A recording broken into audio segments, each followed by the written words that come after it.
Olá, começamos agora mais um Verdade e Vida, programa da Igreja Presbiteriana do Brasil, preparado com muito carinho para você. Se você quer conhecer um pouco mais sobre a nossa igreja, nos busque nas redes sociais, sempre procurando pelo @IPBOficial. Na mensagem de hoje, o reverendo Hernandes Dias Lopes vai trabalhar a partir do seguinte tema: Jesus sobe, o Espírito Santo desce.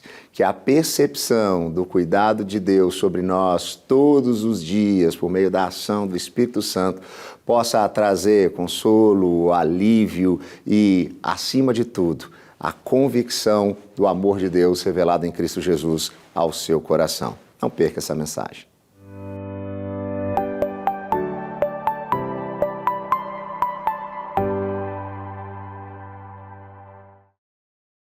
Hoje eu quero tratar com você de um tema empolgante, glorioso.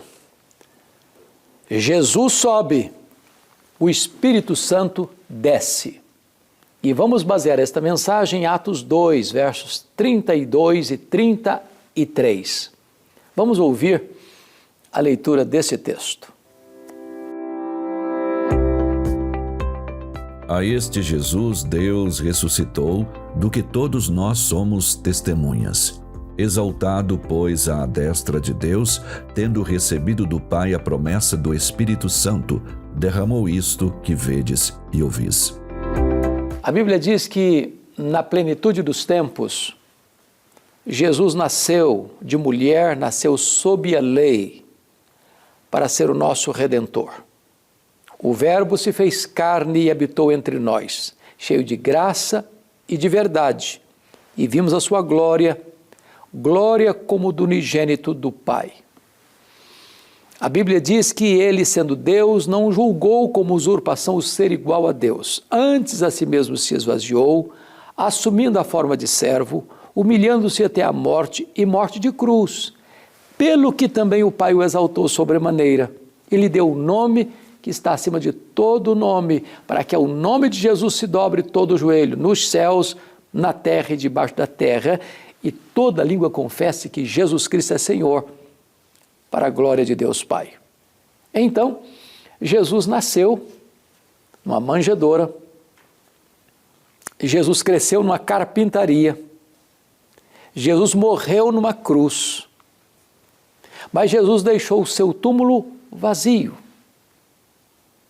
Ele venceu a morte e inaugurou a imortalidade.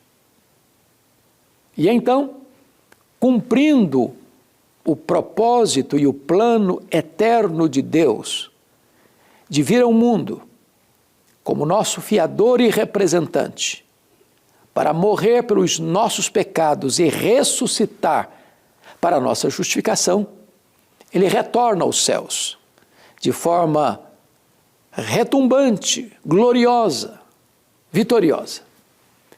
E então, ele derrama o Espírito Santo sobre a sua igreja, em cumprimento das profecias. Mormente do profeta Joel, capítulo 2, verso 28, que o Espírito Santo seria derramado sobre toda a carne.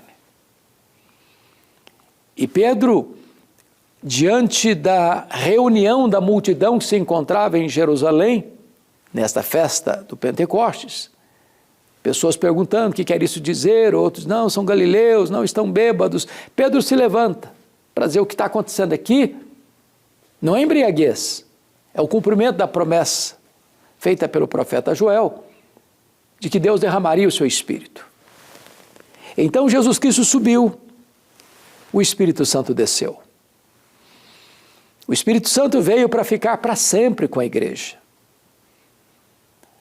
Jesus havia dito para os seus discípulos que eles não deveriam se ausentar de Jerusalém até que do alto fossem revestidos de poder.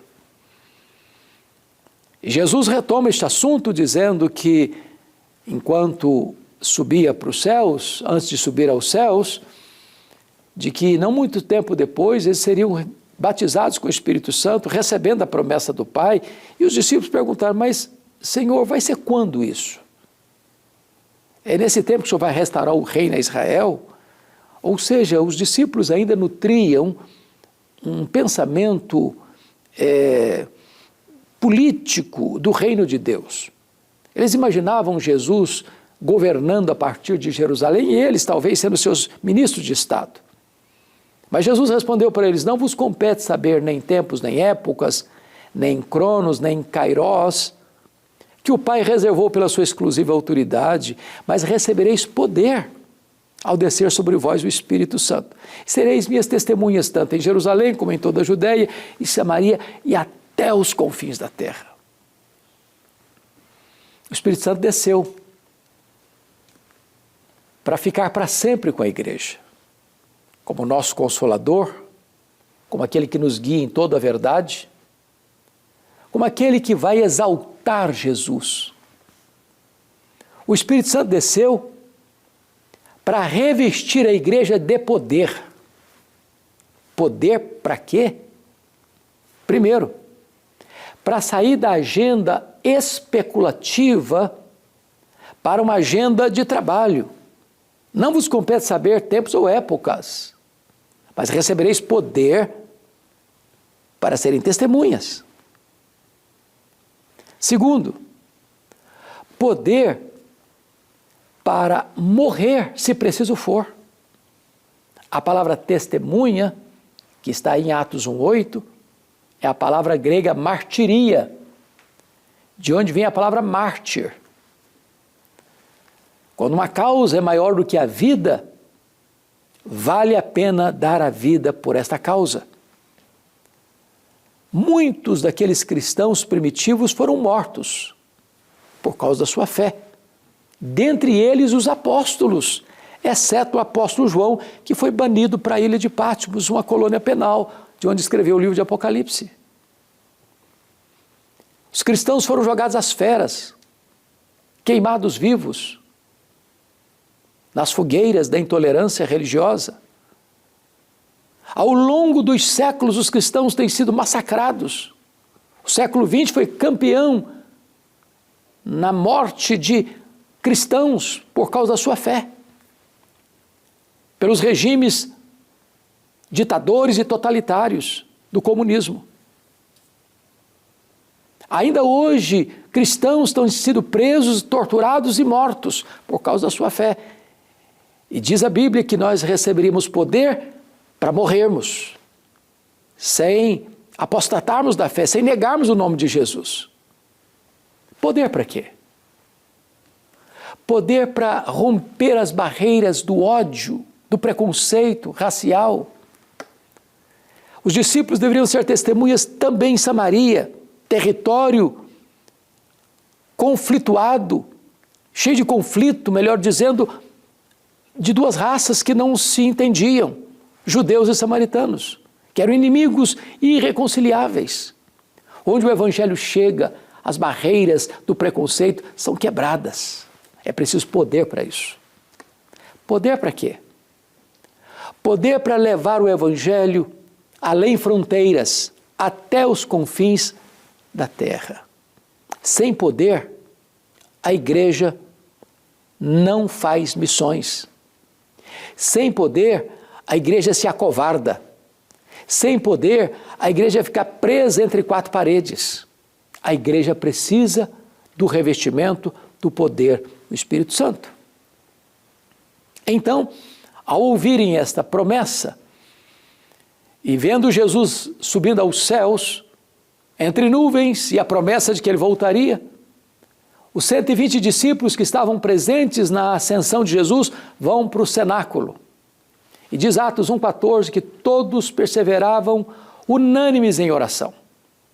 Lá estavam os apóstolos, lá estava Maria, mãe de Jesus, lá estavam os irmãos de Jesus que se converteram na sua ressurreição, lá estavam as mulheres da Galileia. E diz a Bíblia que eles oraram 10 dias, ininterruptamente, unanimemente. E então, no domingo de Pentecostes, 50 dias depois da ressurreição, era 9 horas da manhã, quando os céus se fenderam e o Espírito Santo desceu com grande poder sobre eles, em línguas como de fogo, um vento impetuoso entrou na casa todos ficaram cheios do Espírito Santo. Todos passaram a falar sobre as grandezas de Deus. E é nessa conjuntura que o apóstolo Pedro se levanta, cheio do Espírito Santo, para pregar a palavra de Deus. Um sermão cristocêntrico, a morte de Cristo, a ressurreição de Cristo, a ascensão de Cristo, o senhorio de Cristo.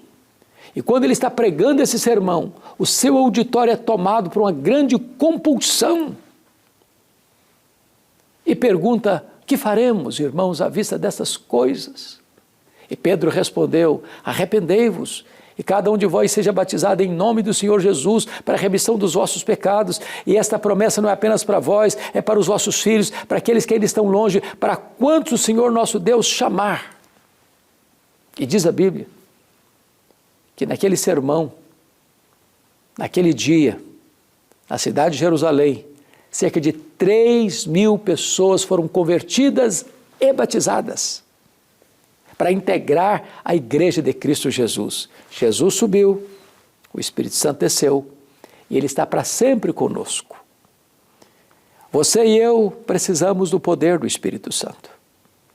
A igreja contemporânea precisa do poder do Espírito Santo. Não poderemos cumprir essa agenda estabelecida pelo próprio Senhor sem o poder do Espírito Santo de Deus. E você? Você está cheio do Espírito Santo de Deus? A ordem de Deus é: não vos embriagueis com o vinho no qual há dissolução, mas enchei-vos do Espírito. Eu vou orar com você. Hoje você pode colocar a sua vida diante de Deus, para que você seja cheio do Espírito Santo e possa viver o projeto de Deus para a sua vida de maneira plena e abundante, para a glória de Deus.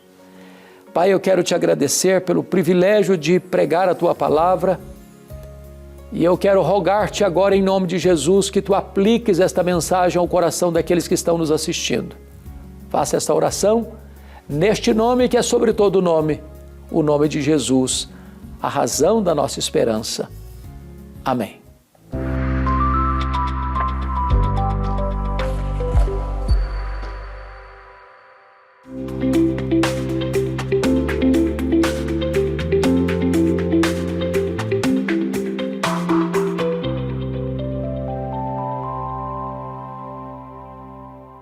Chegamos ao final do nosso programa Verdade e Vida de hoje. Espero que você tenha sido ricamente abençoado por tudo que aconteceu aqui. Se você quer compartilhar esse programa com alguém próximo a você, é muito fácil de fazer isso. Basta você entrar em contato conosco pelo WhatsApp mesmo. O telefone está aparecendo aí na tela, o código de área é o 11 947 18 94 50. Você vai digitar lá a palavra vida e a gente vai encaminhar para você, no seu telefone, o programa de hoje para você poder enviar para quem você quiser, tá bom? Mas se você quiser assistir também outros programas, os programas que já foram ao ar, você também pode fazer isso com muita facilidade acessando o nosso canal no YouTube, youtube.com/programa Verdade e Vida. Ali você encontra todos os programas que já foram ao ar desde o início dessa veiculação. Eu tenho certeza que ali você encontrará material riquíssimo para o seu crescimento e desenvolvimento espiritual, também material abençoador para você compartilhar com outras pessoas próximas a você, não é mesmo?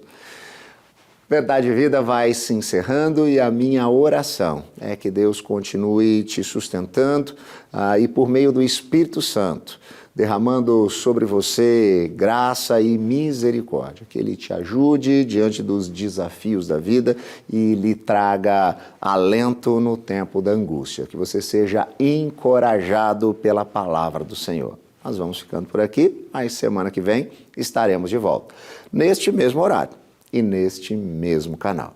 Que Deus te abençoe.